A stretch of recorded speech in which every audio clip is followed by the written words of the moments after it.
I mean, Delhi liquor scam hardly 15 to 20 months between సీఎంతో సహా లోపలేశారు పవర్లో ఉన్న సీఎంని.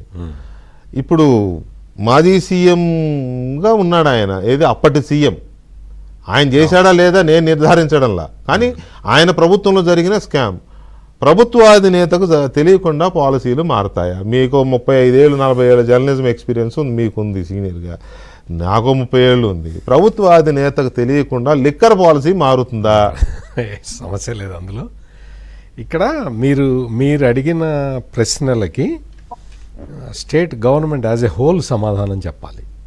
ఎవ్రీబడి వెయిటింగ్ ఫర్ దోస్, అంటే ఆ సమాధానాల కోసం మొత్తం స్టేటే కాదు కంట్రీ మొత్తం కూడా చూస్తే కదా.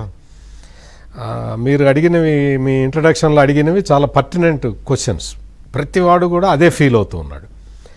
నాకు కొంత, అంటే నాకు అవగాహన ఉన్నంత వరకు నేను కొంత I try to tell some facts.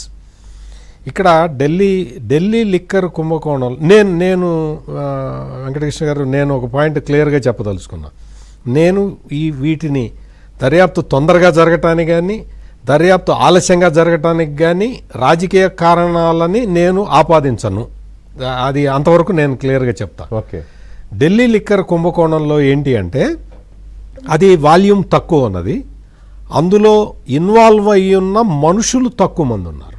18 మంది 20 మంది అంతే, సింపుల్. అది చాలా వాల్యూమ్ తక్కువ ఉంది, ప్లస్ మనుషులు కూడా తక్కువ మంది ఉన్నారు. Plus Delhi lieutenant governor complaint ఇచ్చాడు. ఇటువంటివన్నీ, అంటే ఇవన్నీ కూడా ఏంటి అంటే ఒక స్థాయిలోనే జరిగినవి, అన్ని క్విక్గా జరిగినవి. అప్పటికి ఇంకా పాలసీ ఇంప్లిమెంట్ కూడా కాని సందర్భంలో ఆపేసింది Delhi government. So Kejriwal government ఆపింది. సో ఈ పరిస్థితుల్లో దాన్ని కొంచెం ముందరికి తీసుకెళ్ళడం అనేది ఈజీ టాస్క్ అవుతుంది. ఈజీ టాస్క్ అయినా కానీ అందులో ఇన్వెస్టిగేటింగ్ ఏజెన్సీస్ ఫెయిల్ అయినాయి.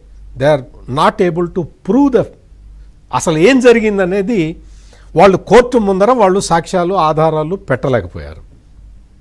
105 కోట్లు 110 కోట్లు వాళ్ళు లెక్క తేల్చారు, కానీ అది ఎక్కడి నుంచి ఎక్కడికి పోయింది, ఎవరు కలెక్ట్ చేశారు అనేది. 35 కోట్లు వాల్యూమ్, 30 కోట్లు మనీ ట్రయల్. అది కూడా హైదరాబాద్ హోటల్లోనే చెప్పారు, కానీ దాన్ని ఎస్టాబ్లిష్ చేయలేకపోయారు. అందుకని కింద కోర్టు చెప్పింది పై కోర్టులోకి నడుస్తుంది, పై కోర్టులోకి నడుస్తుంది.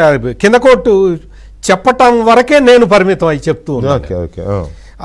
దాంతో ఏమైంది అంటే, అది కోర్టుకి ఆధారాలు ఇందుకు అడిక్వేట్ ఇవి లేవు అని చెప్పేసి వాళ్ళు దే గివెన్ జడ్జిమెంట్ కూడా అంత ఫాస్ట్గా రావటం అనేది నిజంగా నాకు ఆశ్చర్యం కలిగించింది. అంత ఫాస్ట్గా అందరూ అమాయకులు అన్న మాట అంత స్పీడ్ గా రావడం, కనీసం బెనిఫిట్ ఆఫ్ డౌట్ కూడా లేకుండా చెప్పటం అనేది నిజంగా నేను కూడా ఆశ్చర్యపోయా. అందరూ ఆశ్చర్యపోయారు.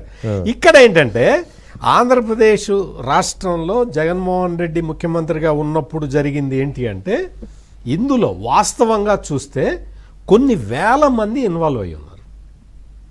వేల మంది అంటే I'm not talking about policy makers.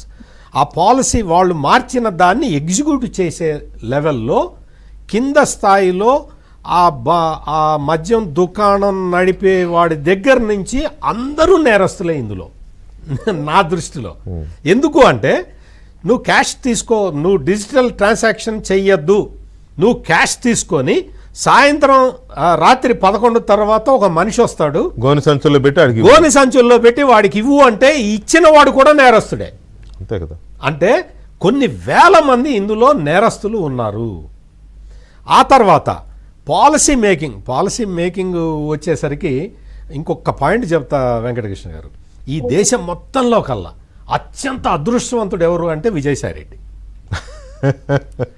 Vijayasai Reddy అత్యంత, అంటే కిరాతకంగా బాబాయిని నరికి చంపిన ఆ కేసులో కూడా విజయసాయిరెడ్డిని సిబిఐ ప్రశ్నించలేదు.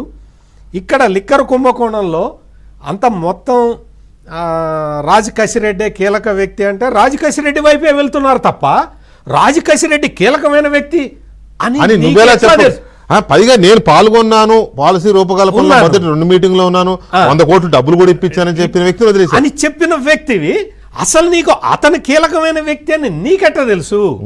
అని అడగటము ఆ విజయసాయి రెడ్డిని అరెస్ట్ చేయటం, అడగటమే భయంగా అడుగుతూ ఉంటే ఇంకా అరెస్ట్ ఏం చేస్తారు? ఆ కేసులో అంటే అయితే అక్కడ దర్యాప్తు మీద కొంత డౌట్స్ వస్తున్నాయా లేదా? డౌట్స్ అది ఉంది ఖచ్చితంగా, ఉంది కదా? ఆ ఉంది కదా? పాయింట్ అయితే ఉన్నది. ఇక్కడ అక్కడే ఏంటి అంటే నేను దానికి ప్లీజ్ అంటే దర్యాప్తు సంస్థల వైపు నుంచి ఎట్లా జరుగుతుంది అనేది ఏంటి అంటే, మీకు బాగా గుర్తుండే ఉంటుంది వెంకటకృష్ణ గారు, వాసుదేవరెడ్డిని అరెస్టు చేయటానికి ముందు వాసుదేవరెడ్డి దొరకట్లేదు అన్నప్పుడు నేను ఇదే డిబేట్లో ఇక్కడే కూర్చొని మీతో బెంగళూరులో ఉంటాడన్నారు. అంటే తిరుగుతూ ఉంటాడు, ఎక్కడెక్కడో ఉంటాడు. వాసుదేవరెడ్డి మామగారిని, పిల్లనిచ్చిన మామగారిని ట్రాక్ చేస్తున్నారు పోలీసులు అని చెప్పాను వెంకటకృష్ణ గారు, మీకు గుర్తుండే ఉంటుంది. అవునవును, జగ్గైపేట వాళ్ళది సంవేర్. ఆ మామగారిని ట్రాక్ చేశారు, మామగారు ట్రాక్లోనే ఉన్నాడు. ఆ ట్రాక్ ఎటుపోతున్నదో పోలీసులు చూస్తున్నారు, దొరుకుతాడు వాసుదేవరెడ్డి అని చెప్పాను వెంకటకృష్ణ గారు మీకు. అంటే ఆ దొరికిన తర్వాత, ఆ దొరకటమే ఆలస్యమైంది. దొరికిన తర్వాత వాసుదేవరెడ్డి దగ్గర దొరికిన డైరీ ఆధారంగా కేసు ముందరికి వెళ్ళింది. వాసుదేవరెడ్డి డైరీలో రాసిపెట్టిన విధానంగానే కేసు ముందరికి తీసుకెళ్లారు. ఇక్కడ వాల్యూమ్ పెద్దది, మనుషులు ఇన్వాల్వ్ అయి ఉన్న మనుషులు చాలా పెద్దవాళ్ళు. ఢిల్లీ లిక్కర్ స్కామ్లో వాళ్ళు గవర్నమెంట్ డిపోల ద్వారా అమ్మేవాళ్ళు, గవర్నమెంట్కి ఆదాయం తక్కువ వస్తున్నది అని చెప్పి పాలసీని మార్చి ప్రైవేటు షాపుల ద్వారా అమ్ముదాము అనే నిర్ణయం తీసుకుంటే అక్కడ స్కాండల్ జరిగింది. ఆంధ్రప్రదేశ్లో ప్రైవేటు షాపుల వాళ్ళు అమ్ముతూ ఉంటే కాదు పాలసీని మార్చి గవర్నమెంట్ డిపోల ద్వారా అమ్మటం వల్ల, మద్యం అమ్మటం వల్ల స్కాండల్ జరిగింది. ఈ పాయింట్ దగ్గరే సజ్జల రామకృష్ణారెడ్డి వచ్చి చెప్తుంటాడు, ప్రైవేటు వ్యక్తులు అమ్మితే స్కాండల్ కానీ గవర్నమెంట్ అమ్మితేనే స్కాండల్ ఏంటి అని అడుగుతూ ఉంటాడు. ఇక్కడ గవర్నమెంట్ అమ్మటము అంటే గవర్నమెంట్ ఎంప్లాయీస్ అమ్మితే స్కాండల్ కాదు, నేను దాన్ని ఒప్పుకుంటా. గవర్నమెంట్ దుకాణం గుడారం వరకు గవర్నమెంట్ది, అందులో ఆపరేట్ చేసేవాడు నీ పార్టీ వాడు, పెద్దిరెడ్డి మిథున్ రెడ్డికి సంబంధించిన మ్యాన్ పవర్ వాళ్ళు ఇచ్చిన సప్లై చేసిన మనుషులు. అందుకని వాడు ప్రైవేటు వాడు కాబట్టి, వాడు అమ్మాడు కాబట్టి స్కాండల్ జరిగింది, అందులో డౌటే లేదు. క్యాష్ ట్రాన్సాక్షన్స్తో పాటు ముడుపులు తీసుకోవటం, 2 రకాల క్యాష్ ఉంది ఇందులో.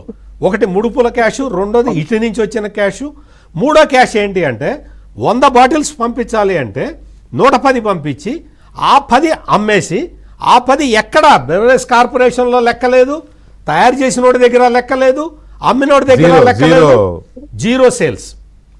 ఇటు అంటే 3 రకాల డబ్బులున్నాయి ఇందులో. ఇవన్నీ కూడా అన్నీ తీసుకొచ్చి వీటన్నిటినీ ఇన్వెస్టిగేట్ చెయ్యాలి అంటే మనం జగన్మోహన్ రెడ్డి అక్రమాస్తుల కేసులో చూసాం. అప్పట్లో joint director Lakshminarayana, CBI joint director Lakshminarayana ఇవన్నీ సేకరించి అన్నీ చేసేటప్పటికి ట్రక్కు లోడు పేపర్లు అయినాయి. ఆ ట్రక్కు లోడు పేపర్లు జడ్జిలు చదవటానికే కొన్ని సంవత్సరాలు పడుతుంది. అటువంటి పరిస్థితి ఉంది కాబట్టి నాకు తెలిసి ఈ సిట్ వాళ్ళు దీన్ని కొంచెం బ్రేక్ చేసుకుంటూ పోతున్నారేమోనని నాకు అనిపిస్తూ ఉన్నది. ఎక్కువ నిందితుల అంటే ఎక్కువ మంది జోలికి వెళ్లకుండా ఎవరైతే ఈ నేరంతో కోర్ క్రైమ్ తోటి కనెక్ట్ అయి ఉన్నారో వాళ్ళ వరకు పరిమితమై పోవటం వల్ల జాప్యం జరుగుతుందేమో అనేది మీ వ్యూ. నా వ్యూ అదే. కానీ ఇక్కడ పాయింట్ ఏంటంటే, ఇందులో మీరు ఎలాగైతే 3-4 రకాల కేసులు ఉన్నాయని చెప్పారో, నేను చెప్తున్నవి 3 స్టేట్ కేసులు. ఒకటి 35,000 కోట్ల రూపాయల అసలు స్కామ్, ఎగ్జాక్ట్లీ, అందులో డౌట్ లేదు. 3,600 కోట్ల రూపాయల కమిషన్ల స్కామ్, 3,200 కోట్ల రూపాయలు దుబాయ్ వెళ్ళిపోయినాయి. అది కాదు, అదే కేసు.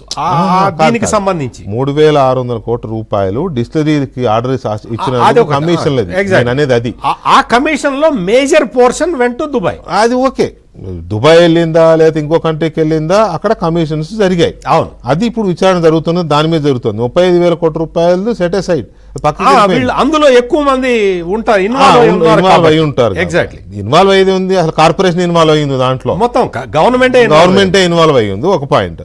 ఈ 3,600 కోట్ల రూపాయల మీదే ఏదో గుడుగుడు గుంచం గుళ్ళో రాగున్నట్టు అక్కడక్కడ తిప్పుతున్నారు తప్ప అసలు 35,000 crores వైపు వీళ్ళు దృష్టి సారించట్ల. Point number 1. అదే అక్రమాస్తుల కేసు అయినట్టు అవుతుందేమో అంటే చేయాలంటే అవుద్ది.